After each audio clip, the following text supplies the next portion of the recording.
ഇതിൻ്റെ തന്നെ വേറൊരു പകർപ്പാണ് വേടനെതിരായിട്ടുള്ള കടന്നാക്രമണം. വേടനെതിരെ പാലക്കാട് സഖാവ് പിണറായിയെ കണ്ട് സംസാരിക്കുന്ന ഫോട്ടോ ഇന്ന് നമ്മൾ കണ്ടു. വേടൻ എന്ന് പറയുന്നത് ഒരു പുതിയ ലോകത്തെ ആധുനികമായ ഒരു മ്യൂസിക് സംവിധാനത്തിൻ്റെ കേരളത്തിൻ്റെ പടനായകനായിട്ട് നിൽക്കുകയാണ് ഇപ്പോഴും വേടൻ. റാപ്പ് മ്യൂസിക് നമുക്കൊന്നും അത് അറിയില്ല. അത് അപ്പോൾ RSകാർ പറയുകയാണ്, BJPക്കാർ പറയുകയാണ് ഇത് ജാതി ഭീകരതയാണ്, ജാതി ഭീകരത. റാപ്പ് എന്ന് പറഞ്ഞതിൻ്റെ അർത്ഥം ഞാൻ പിന്നീടാണ് മനസ്സിലാക്കിയത്. റാപ്പ് എന്ന് പറഞ്ഞാൽ വളരെ ലളിതമാണ്, നോക്കിയപ്പോൾ അർത്ഥം വളരെ വ്യക്തമാണ്. റാപ്പ് എന്ന് പറഞ്ഞാൽ റിത്തം ആൻഡ് പോയട്രി എന്നാണ്.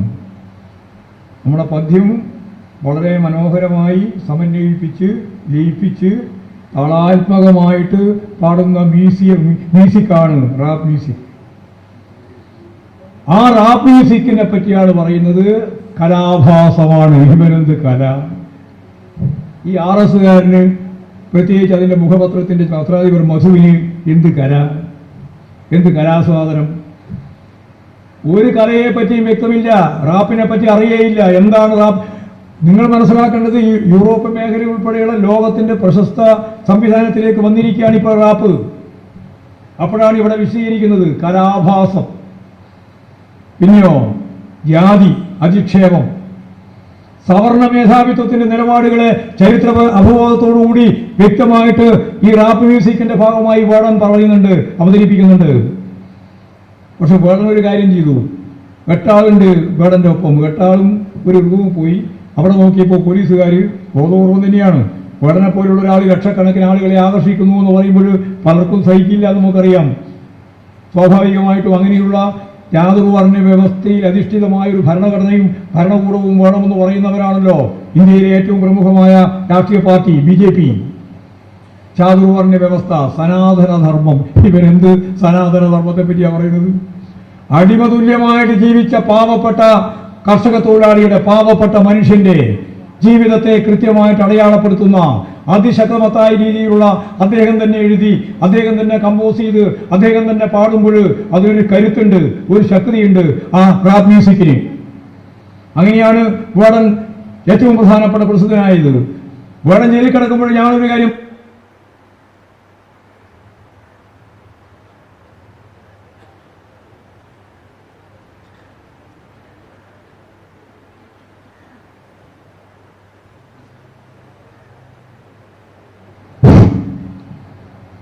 ടീച്ചർ പറയുന്നത് വേടൻ്റെ കാര്യം പറയുമ്പോഴേക്കും മൈക്കും മുഴുവനാണ്. സത്യം പറഞ്ഞാൽ അദ്ദേഹം 6 ഗ്രാം കഞ്ചാവാണ് ആ റൂമിലുണ്ടായത്. ഇവർ 8 ആളുമുണ്ട്. പക്ഷേ യഥാർത്ഥത്തിൽ നിയമപരമായിട്ട് കഞ്ചാവ് കൈവശം വെക്കാം. കൈവശം വെച്ചില്ലെങ്കിൽ റൂമിലുണ്ടാകാൻ പാടുണ്ടോ? ഇല്ല, അത് തെറ്റന്നെയാണ്. വേടൻ പറഞ്ഞു എനിക്ക് തെറ്റുപറ്റി, എന്നെ നന്നാക്കാനോ എന്നോട് പറയാനോ എനിക്ക് പറഞ്ഞു തരാനോ ആരും ഉണ്ടായിരുന്നില്ല. ഞാനിങ്ങനെ ഒരു പ്രത്യേക രീതിയിൽ മുടങ്ങ് വന്നപ്പോൾ ഒരു ശീലമായിപ്പോയി. ആ ശീലം ഞാൻ നിർത്തുന്നു, ആ തെറ്റ് ഞാൻ ഏറ്റുപറയുന്നു. അത്രയും പറഞ്ഞാൽ അവസാനിപ്പിക്കേണ്ട കാര്യം. കേസെടുത്തോട്ടെ, കേസ് കൈകാര്യം ചെയ്യാം. അപ്പോൾ തന്നെ ജാമ്യം കൊടുത്തു വിട്ടതാണ്. അപ്പോഴാണ് ചില ഉദ്യോഗസ്ഥന്മാർക്ക് ഞാൻ നേരത്തെ പറഞ്ഞതുപോലെ ഇതെല്ലാം പറയുമ്പോൾ പാടുമ്പോൾ ഉള്ള ഒരു കണ്ണുകടി. അപ്പോൾ അദ്ദേഹം സൂക്ഷിച്ച് നോക്കി, ശരീരം മുഴുവൻ നോക്കിയപ്പോൾ ഒരു മാല കണ്ടു.